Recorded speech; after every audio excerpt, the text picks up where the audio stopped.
Class 12 third সেমিস্টারের সমস্ত ছাত্রছাত্রীদের আজকের ক্লাসে স্বাগতম। আজকে আমরা তদ্ধিত প্রত্যয় থেকে অন প্রত্যয় নিয়ে আলোচনা করব। এই অন প্রত্যয় কীভাবে গঠন করবে খুব সহজে আমি বোঝানোর চেষ্টা করব। তোমরা এই ক্লাস দেখার পর তোমরা নিজেরাই অন প্রত্যয় করতে পারবে। প্রথমে আলোচনা করব এবং শেষে এখান থেকে গুরুত্বপূর্ণ যে প্রশ্নগুলো হয় এমসিকিউ প্রশ্নগুলো সেগুলো আলোচনা করব। চলো শুরু করি। এখানে দেখো অন প্রত্যয়। প্রথমত আমাদের জানতে হবে অন প্রত্যয় কার সঙ্গে যুক্ত হয়। অন প্রত্যয় সবসময় শব্দের সঙ্গে যুক্ত হবে। এবারে এই অন প্রত্যয় শব্দের সঙ্গে যুক্ত হলে অন প্রত্যয়ের কী যুক্ত হবে? অযুক্ত হবে। অযুক্ত হবে কী রকম না, অন শব্দকে আমরা যদি বিশ্লেষণ করি কি পাবো? অ যুক্ত মূর্ধন্যয় হসন্ত। এবার দেখো এই অটাই কি থাকবে? অবশিষ্ট থাকবে অন প্রত্যয়ের, এবং এই অটাই শব্দের শেষে যুক্ত হবে।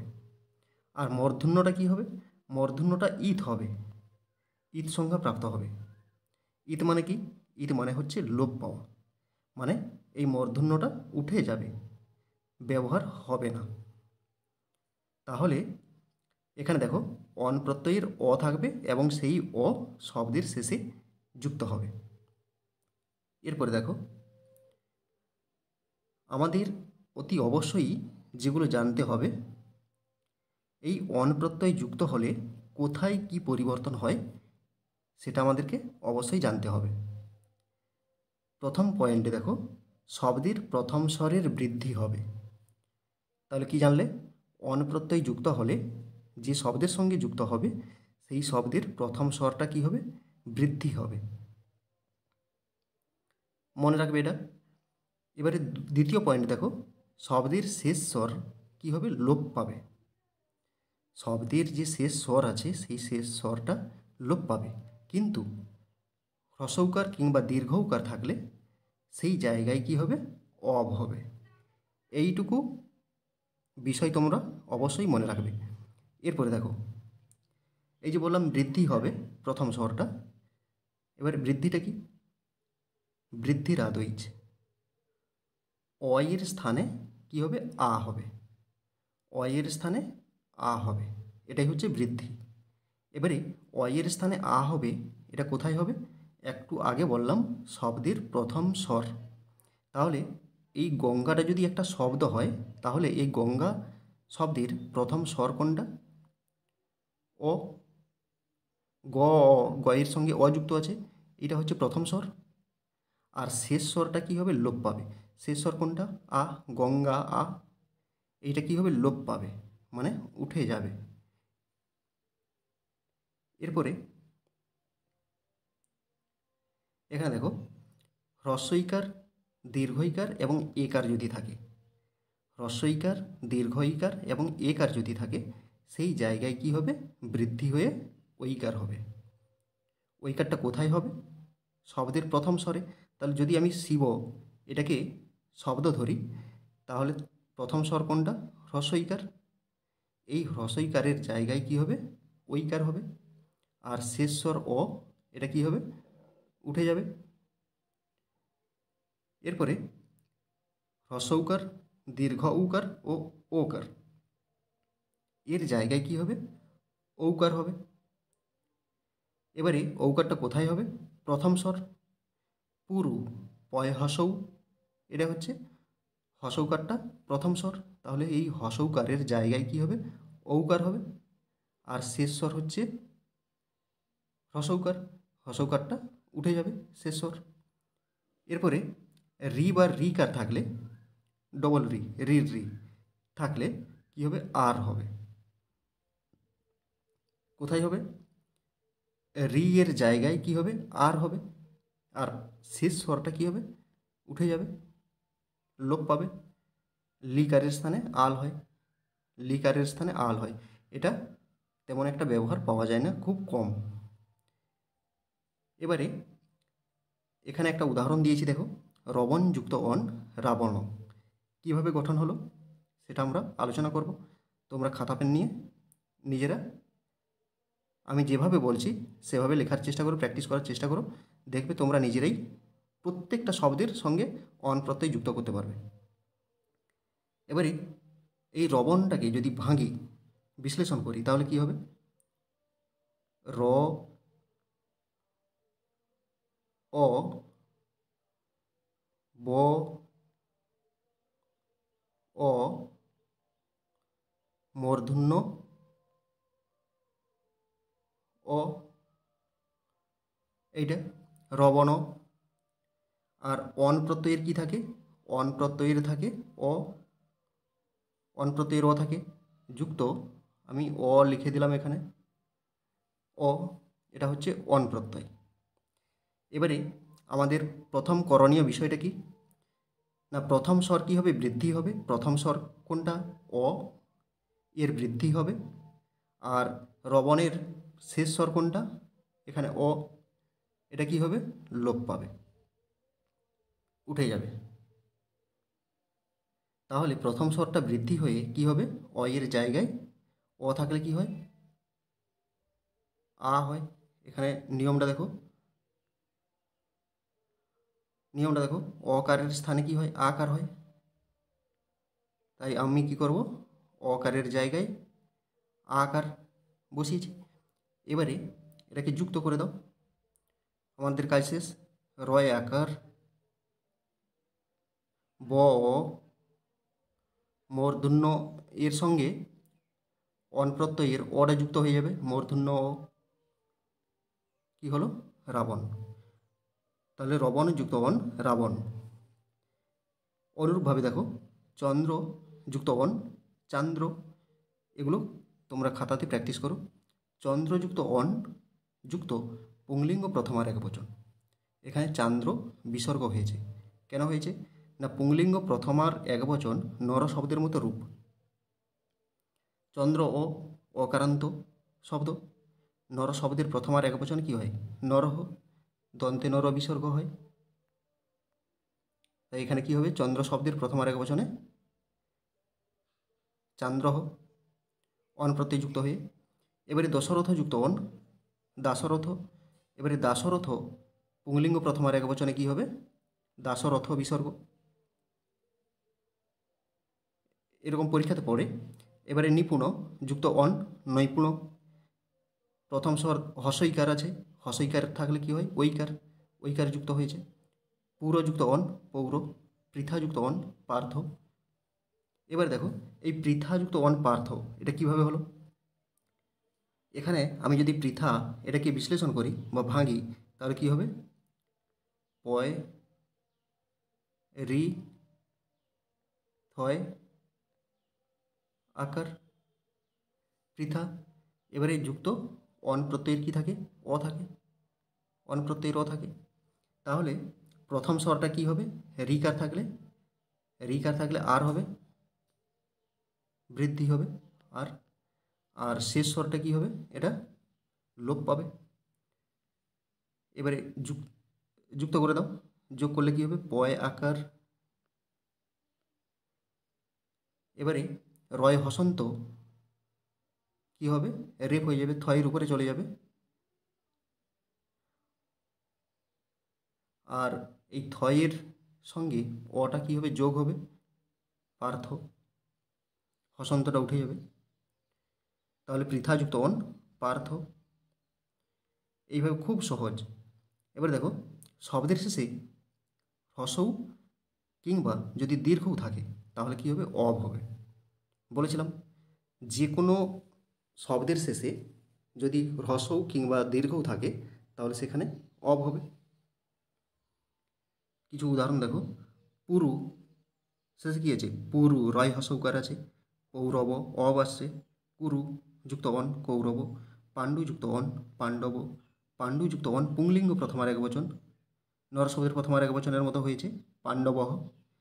এবারে পুরু যুক্ত অন, পৌরব। এটা একটা বিশ্লেষণ করে দেখাই। যদু যুক্ত অন, যাদব। কি করে হলো? এবারে যদু অন্তস্থ যো ও দয় হসৌ যুক্ত অন প্রত্যয়ের কী থাকে? অ থাকে, অন প্রত্যয়ের অ থাকে। এবারে দেখো প্রথম স্বরটা কী হবে? আমরা জানি বৃদ্ধি হবে, অ থাকলে আ। এবারে শেষ স্বর হ্রস্বকার আছে, হ্রস্ব দীর্ঘ বাদে যদি অন্য স্বর থাকতো তাহলে কিন্তু লোপ পেয়ে যেত, কিন্তু এখানে হ্রস্বকার আছে। হ্রস্বকার থাকলে বা দীর্ঘকার থাকলে কি হয়? এর জায়গায় অব হয়, অ বয় হসন্ত, অব হবে। এবারে যুক্ত করে দাও, অন্ত্যস্ত জ আকার, যা দয়ের সঙ্গে অ যোগ হবে, দ। ব হসন্ত আছে, বয় হসন্তের সঙ্গে অ যোগ হলে কী হবে? ব হবে। তাহলে যদু যুক্ত অন যাদব। এবার দেখো এখান থেকে গুরুত্বপূর্ণ এমসিকিউ প্রশ্নগুলো যেগুলো পরীক্ষাতে অবশ্যই অবশ্যই পড়বে। প্রথম প্রশ্ন, রঘু যুক্ত অন শূন্যস্থানে কি হবে? এ রঘু, বি রাঘব বিসর্গ, সি রাঘব, ডি রঘব। এখানে রঘুযুক্ত অন, রয় আকার তো অবশ্যই আসবে কারণ রয়ের সঙ্গে ও আছে, তাহলে ও থাকলে কী হবে? আ হবে। তাহলে রয়ে আকার তো অবশ্যই আসবে। আর ঘয় হসৌকার আছে, হসৌকার থাকলে কি হবে? অব আসবে। তাহলে রাঘব, রাঘব এটা। এবার এখানে দেখো বিসর্গ আছে একটা, এটা হবে না। কেন হবে না? কারণ এখানে পুংলিঙ্গ প্রথম আর একবচন চায়নি, তাই এটা হবে না। তাহলে রঘুযুক্ত অন রাঘব। এরপরে অত্যন্ত গুরুত্বপূর্ণ প্রশ্ন, শিবযুক্ত অন কী হবে?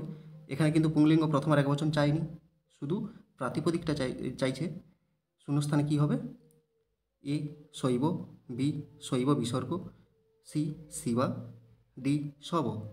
এর উত্তর হবে অপশান এ শৈব, শিবযুক্ত অন শৈব। এরপরে 3 নম্বর প্রশ্ন দেখো, কুরু যুক্ত অন যুক্ত পুংলিঙ্গ প্রথমা একবচন কী হবে? এখানে পুংলিঙ্গ প্রথমার একবচন চাইছে, মানে নর শব্দের প্রথমার একবচনে, মানে বিসর্গ আসবে। কুরু যুক্ত অন, এ কৌরব, বি কৌরব বিসর্গ, সি উভয়েই, ডি কোনোটি নয়। এখানে উভয়ই তো হবে না, অবশ্যই অপশান বি হবে কৌরব বিসর্গ। এরপরে 4 নম্বর প্রশ্ন দেখো, ঋষিনা প্রক্তম, এ আর্ষ, বি আর্যম, সি আর্ষ, ডি আরসম। ঋষিনা প্রক্তম এখানে কি হবে? অপশান ডি আরসম। এক কথায় প্রকাশ এরকম দিতে পারে, অনপ্রত্যয় থেকে দিতে পারে মানে দেবে, অবশ্যই দেবে, এগুলোই দেবে। 5 নম্বর প্রশ্ন, শিব অশ্ব দেবতা বা শিবস্ব উপাসক কী হবে? এ শৈব, বি শৈব, সি শিব, ডি শিব। শিবস্ব উপাসক অপশান এ শৈব। এরপরে 6 নম্বর প্রশ্ন দেখো, ভৃগ অবত্যম, অপশান এ ভার্গবম, বি ভার্গব, সি ভার্গব, ডি কোনোটি নয়। এখানে কি হবে? অপশান সি ভার্গব, ভৃগুযুক্ত অন ভার্গব। এরপরে 7 নম্বর প্রশ্ন দেখো, গুরুযুক্ত অন, গুরুযুক্ত অন কী হয়? গৌরব, ক্লিবলিঙ্গ প্রথমার একবচন, ফল শব্দের মতো হবে, ফলম। তার মানে এখানে কী হবে? অপশান এ গৌরবম, অপশান বি গৌরব, অপশান সি গৌরবহ, ডি কোনোটি নয়। এখানে ফলম শব্দের উপর মতো হবে, অপশান এ গৌরবম। এরপরে 8 নম্বর প্রশ্ন দেখো, মক্ষিকাভিকৃতম, অপশান এ মক্ষিকম, বি মাক্ষিকম, সি মক্ষিকহ, ডি মক্ষিকম। মক্ষিকাভিকৃতম, অপশান বি মাক্ষিকম।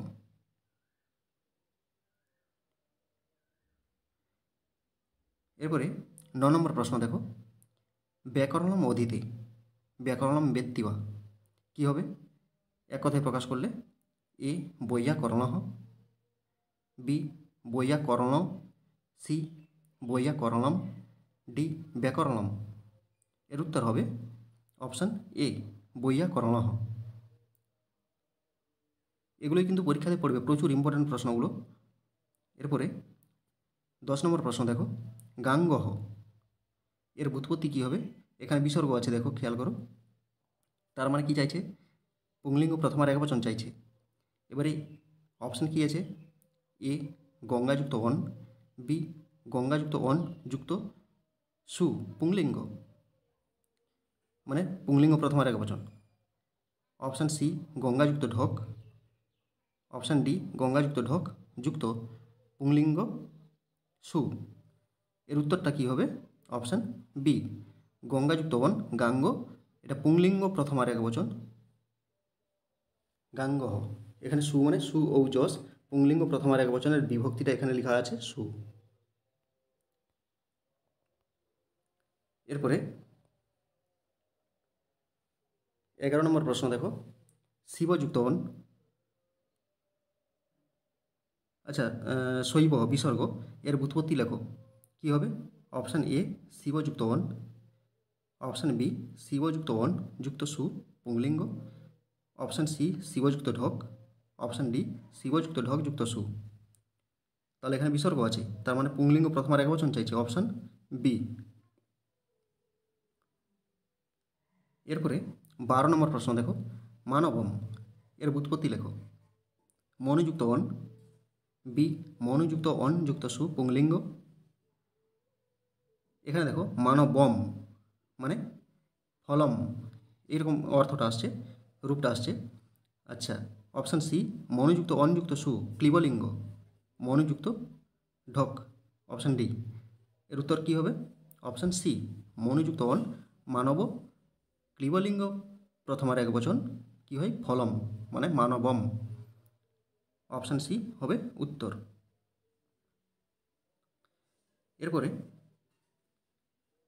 13 নম্বর প্রশ্ন দেখো, রিকার স্থানে কি হবে? রিকার স্থানে কি হয়? বৃদ্ধি হয়ে, অপশান এ অর, অপশান বি আর, অপশান সি রি, অপশান ডি রজাত বিসর্গ। এর উত্তর হবে রিকারের স্থানে কি হয়? অপশান বি আর হয়, রিকারের স্থানে আর হয়।